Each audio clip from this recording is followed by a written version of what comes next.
What's poppin' YouTube, and welcome to my channel, Astro Finesse. It's your boy Lil Finesse Jiggy Hippie, back with another video for y'all.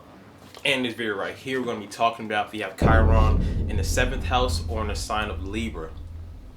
And I'll pause for the cause. If you don't know how to find your Chiron placement, if you're a new subscriber, if you're just starting off your journey of self-love, self-knowledge, self-understanding, if you don't realize why it's so important that you have to look at your birth chart, study yourself, and to love yourself through astrology and numerology, don't worry, I got you. There's a couple of videos. I'll put the link in the description. You have to watch them first to become hip to the knowledge of what I'm about to talk about right now. So if you look at your birth chart or your natal chart, it's the same thing, and you realize you have Chiron in the 7th house or in the sign of Libra, this video is for you. So without further ado, let's just get it poppin', shall we? Now, you already know before I start, I'm going to give y'all a list of some celebrities so y'all can visually see what Chiron in the 7th house people look like and act like in reality. Then I'm going to have a list of celebrities that have Chiron in the sign of Libra. So to start, we got Leonardo DiCaprio, Ariana Grande, Eddie Murphy, Janae Aiko, Willow Smith, Wiz Khalifa, Dave Chappelle, Lana Del Rey, LL Cool J, and Katy Perry. And now these are the celebrities that have Chiron in the sign of Libra. We got Kylie Jenner, Kendall Jenner, Bob Marley, Zendaya, Thomas Edison, Doja Cat, Donald Trump, Phil Jackson, Sylvester Stallone, and Cher. Alright, so boom, Chiron in the 7th house or Chiron in Libra. First of all, what does Chiron mean? What does Chiron represent in our birth chart? So Chiron in our birth chart shows us what kind of wound, what kind of weakness, what kind of vulnerability, what kind of insecurity we come into this lifetime already having, stemming from our childhood, stemming from the way we were raised, stemming from our parents' examples. It's not a planet, so it's an asteroid that orbits in between Saturn and Uranus. So it's, for it to be easy understood, you could put those two energies together. You got the Saturn energy, which is being restrictive, being pessimistic on yourself, being hard on yourself, focusing on a flaw you have and really thinking about it deep. And then we have the Uranus energy, is if after you've healed yourself from the Saturn restrictions, after you've healed yourself from your pessimism on whatever area in life it is, depending on the house and the sign it's in, the Uranus energy will help you liberate yourself from it first, and also help you to liberate others around you. It's like a key to unlocking your potential from healing yourself and healing others around you. It's considered a wounded healer. And for those who have not heard the story, I gotta bring y'all back to a Greek mythological story talking about where the wounded healer effect came from. So Chiron originated from Chiron's father, Kronos or Saturn, had a reputation for eating his children, because he was afraid that because Kronos is a god, he's going to give birth to a god that will come overthrow his power. So he had a reputation for eating his children. So his fear was true, because one of his sons, Zeus, actually grew up and overthrown his power. So Kronos was out looking for Zeus and came across a nymph named Philyra. Philyra was not attracted to Kronos at all. She did not want nothing to do with Kronos at all, to the point that she wanted to run away from Kronos. So she turned herself into a mare or a female horse to run away from Kronos. Kronos was like, nah, I'm not having that. He turned himself into a horse to get with Philyra. So he got with Philyra, and out came Chiron. Chiron is a half god, half human, half horse. When he came out, Philyra was ashamed, because at first she did not want nothing to do with Kronos in the beginning. So she was ashamed. Look at my child, he looks so different. So she abandoned Chiron at birth. Kronos went somewhere else, so Chiron is abandoned at birth right now. So out came Apollo. Apollo is considered the god of enlightenment, the god of light, the god of knowledge. So he came, saw Chiron, and started teaching Chiron things, put him under his wing, taught him about poetry, taught him about music, taught him about healing, taught him about herbs, astrology. Started teaching Chiron to the point that Chiron actually became himself a healer, a master teacher, a master healer. He would train other gods, he would teach other gods. He became a very prominent figure in that lifetime. So he became from being abandoned at birth to being taught all this information from Apollo, to now being able to teach others and heal others. So he became like a healer, master healer. That's where the healing energy comes from. So fast forward, one of his heroes, Hercules, was having a fight with other centaurs, and centaur is a half man, half horse. So Hercules accidentally hit Chiron in the hip with a poison arrow. And remember, Chiron's father, Kronos, is a god. He's immortal. So Chiron himself is immortal. He cannot die. But that wound he got from that poison arrow accidentally is a wound that he couldn't heal himself. At the same time, he's a master healer, healing everybody else, teaching everybody else with a wound that he himself can't heal himself. That's where the wounded healer energy comes from. So fast forward, came to the point that he was begging the gods, please let me die so I could finally be laid to rest because his pain is unbearable. And that's where they say the constellation of Sagittarius in the sky came about, was when Chiron was actually first able to be laid to rest. So all that put together, all that mumbo jumbo, basically means, or basically shows you where the wounded healer effect comes from. So in ourself, in our birth chart, we have a wound that we have come into this lifetime with, but once we heal ourselves, we'll be able to heal others. Also knowing that we have that wound still, so we'll be like wounded healers ourselves, having a wound that we have built, that we have been living with, having that insecurity that we have been living with, but then also being able to help and liberate others after we healed ourselves. So now, what does it mean having Chiron in the 7th house or Chiron in Libra? So you already know, Libra energy, 7th house energy represents partnerships, relationships, marriages, harmony, keeping things in balance. Basically the way you deal with people on an interpersonal level. So now this can manifest in 2 different ways. The first way is having Chiron in the 7th house or in Libra is when you grew up, watching your parents' relationships, because that's like your first example of a true relationship is your parents' relationships or your caregivers, whoever is taking care of you, watching how they relate to each other. So if you grew up with this placement and you've seen that your parents are always arguing all the time, or your parents split up, or your parents' relationship wasn't really ideal, as in like the cliche marriage, and you see how that played out, you can grow up and if it's not healed within yourself, you could grow up and subconsciously feel that all relationships are going to be just like that. All relationships are going to have turmoil, going to have toxicity, going to have arguments. It's not going to work out. So you can have a fear for having commitment because of that fear of what's going on in your childhood, what you've seen in your childhood. So it could play out that these people have a fear of commitment, also have a fear of being alone. So it's like you don't like being by yourself because you feel that you're not whole, you're not full, because no, Libra is the scales, Libra is balance, so it takes 2 things on the scale to keep it balanced.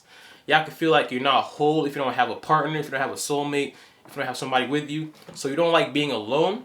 At the same time, one way this can manifest is you could be afraid of commitment. So it could be the point that you get in a relationship and everything is going good, but all of a sudden your fear kicks in, your wound kicks in. Then you start thinking like, damn, my parents didn't really work out, or relationships don't really work out. I'm afraid that my partner is not going to really be there for me. I'm afraid of like being there for the long haul because I'm afraid of being abandoned.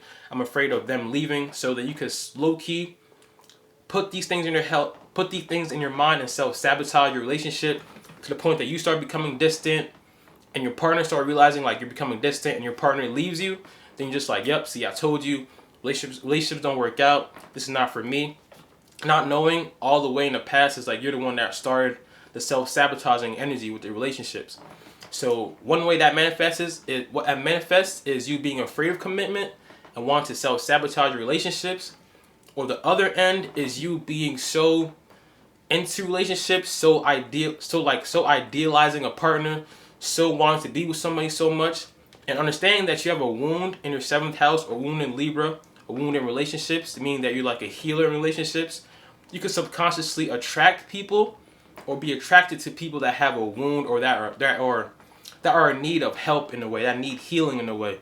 And if you're doing this to a person that does not want to help themselves, you find yourself trying to be with somebody, trying to pull them close to you, trying to help them, trying to be there for them so much, trying to support them so much, and they're not really reciprocating that energy to you. So that's you being in a toxic relationship, a toxic one-way relationship. It can lead you to feeling like you're not good enough. At the same time, because you're afraid of being alone, you find yourself being stuck in that relationship, in that toxic relationship, trying to help somebody so much, trying to be there for that person. And that person can subconsciously use you for your energy. Like you could attract predators, like narcissistic type people that really want to use your kindness for weakness because you just generally want to heal people and love people in relationships and partnerships. So those two ways of it manifesting is the wound that happens with relationships, the wound that happens with relating to people. So what Chiron is teaching us, teaching you, is to understand that, first of all, you have to be whole within yourself. The scale being balanced, you have to find balance within yourself first before you actually go out looking for relationships. Now, like I said, it's hard for these people because they're afraid of being alone. They feel really lonely when they're alone. They feel like, damn, I'm missing something. I'm not full right now. I'm missing a soulmate. I'm missing something. They can feel like they're missing anything when they're by themselves, fully alone. So Chiron is showing you to heal yourself, heal your wound, look in your childhood and be like, all right, so my parents went through that, or I've seen this growing up. That does not mean that that's going to happen to me because I have full control. We all have free will.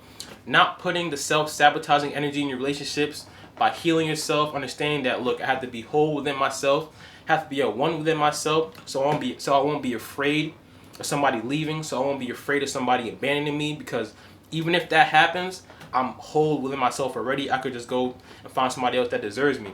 So understand that your healing is to understand that, be whole within yourself.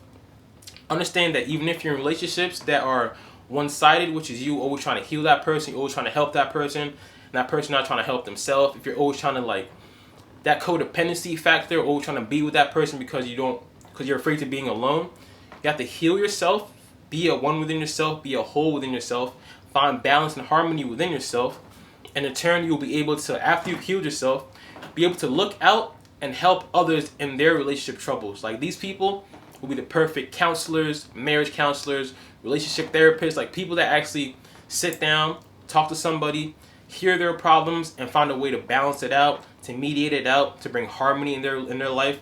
So after you healed yourself, you actually become a healer of others and their relationship problems and their relationship issues and all that. So like I said, marriage counselors, counselors in general, when you just hear somebody's problem and can mediate the issue. But like I said, it's tough for these people to be by themselves, and that's Chiron showing you, like, look, if you don't heal yourself, if you don't actually sit down within yourself and become whole within yourself and find harmony by being by yourself at first, you're gonna constantly be either self-sabotaging relationship, you're gonna constantly be either being in toxic relationships, you're gonna have to face these turmoils when it comes to relationships and dating. You're gonna have to face these turmoils until you actually learn to heal yourself, until you actually learn these lessons, until you actually learn, like, look, I can't keep putting my energy into things that are not serving me back. I have to put my energy into myself, become whole within myself, become a one within myself, become balanced and harmonious within myself first, and then I could go out and be in relationships. Because like I said, y'all don't like being alone. So naturally you want to be with somebody. But if you're not healed internally and you're always trying to be with somebody, when you're in that relationship, it's going to turn toxic. You're going to feel the turmoil. And that wound is going to be like you're stabbing that wound more and more. The more you don't heal yourself, the more you be with somebody, the more you don't heal yourself.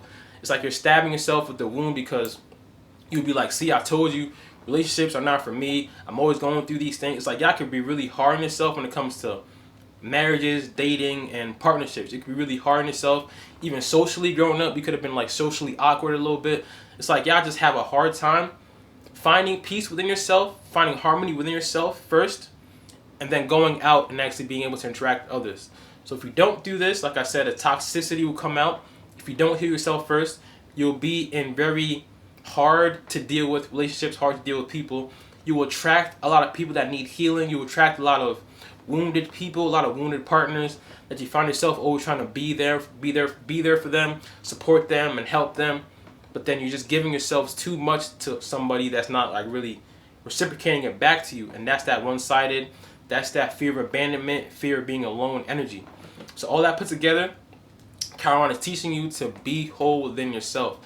Value yourself. Find balance and harmony within yourself. I got to keep repeating this because that's the biggest takeaway from this whole Chiron energy being in the 7th house, of being in Libra, is to find balance within yourself, find harmony within yourself, and then you can go out and help others do the same within their lives. Y'all be perfect at, y'all can see two sides to every single situation. Y'all can see one side of that person's argument, the other side of that person's argument, and y'all can find a good mediation, a good balance, a good harmony between the two. Like I said, being a counselor, helping people, giving them advice about love and relationships, like that's your forte.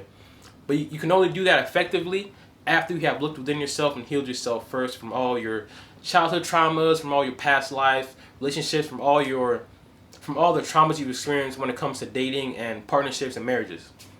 So that was my video on Chiron in the 7th house. I hope y'all enjoyed that. My next video is going to be on Chiron in the 8th house, and you already know I'm about to go in, talking about Scorpio. If y'all subscribe to my channel, appreciate all y'all for real.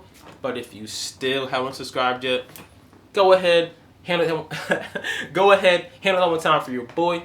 Don't forget to drink your water, mind your business, and be safe out here. It's your boy Lil Finesse Jiggy Hippie. I'm going to see all y'all when I see y'all.